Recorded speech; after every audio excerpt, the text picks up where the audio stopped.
ہم مسلمان ہیں، قرآن کو سینے سے لگاتے ہیں، لیکن قرآن کے بارے میں معلومات نہ ہو، قرآن کو اپنے سے اونچی جگہ پہ رکھنا یہ سنت مصطفیٰ ہے، قرآن کو قرآن کا ادب کرنا یہ سنت مصطفیٰ ہے، قرآن کو اپنے لبوں سے اپنے ہونٹوں سے بوسہ دینا یہ سنت مصطفیٰ ہے، قرآن کو اپنی آنکھوں سے لگانا یہ سنت مصطفیٰ ہے، اب قرآن کو کھول کے پڑھنا یہ چہرہ مصطفیٰ ہے، قرآن کو کھول کے پڑھنا یہ چہرہ مصطفیٰ ہے۔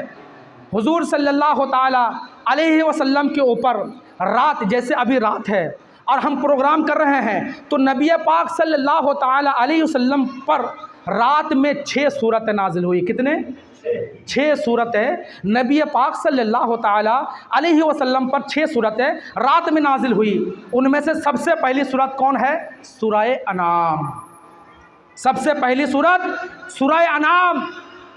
حضرت ابن عباس رضی اللہ تعالی عنہ سے روایت ہے، فرماتے ہیں نبی پاک صلی اللہ تعالی علیہ وسلم کا ارشاد مشکبار ہے کہ جب سورہ انعام کا نزول ہوا تو سورہ انعام کو حضرت جبریل امین لا رہے ہیں، ان کے ساتھ 70,000 فرشتے، 70,000 فرشتے اللہ کی تسبیح و تقدیس بیان کرتے ہوئے بلند آواز میں پڑھتے ہوئے نبی کی بارگاہ میں لے کے آتے ہیں اور آپ کے اوپر سورہ انعام کو نزول کرتے ہیں۔ بولیے۔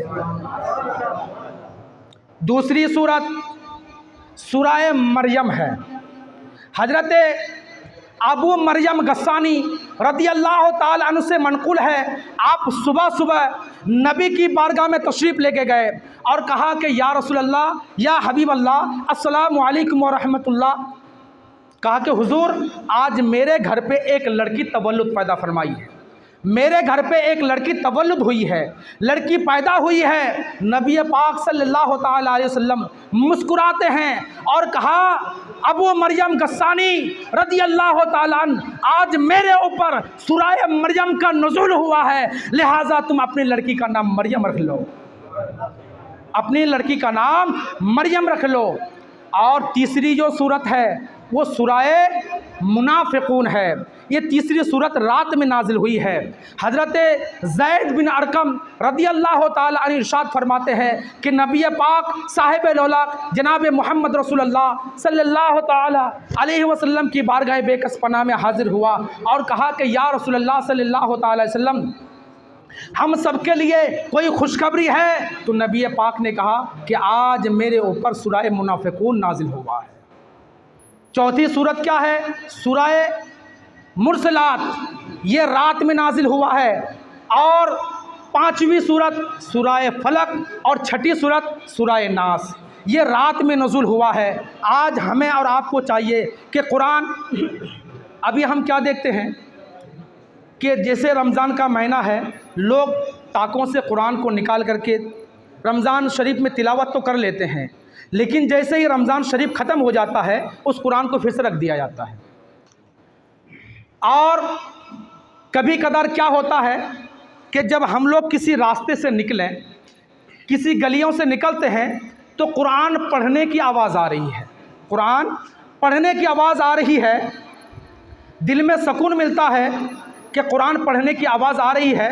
بعد میں پتہ کیا چلا کہ ان کے گھر میں کوئی انتقال ہو گیا، اس لیے قرآن پڑھا جا رہا ہے، ان کے گھر پہ کوئی انتقال کر گئے ہیں اسی لیے قرآن پڑھا جا رہا ہے۔ اللہ اکبر۔ یہ بتائیے قرآن ہم زندوں کے لیے ہے کہ مردوں کے لیے ہے؟ زندوں کے لیے ہے نا، ہم زندہ رہ کر کے قرآن پڑھیں نا۔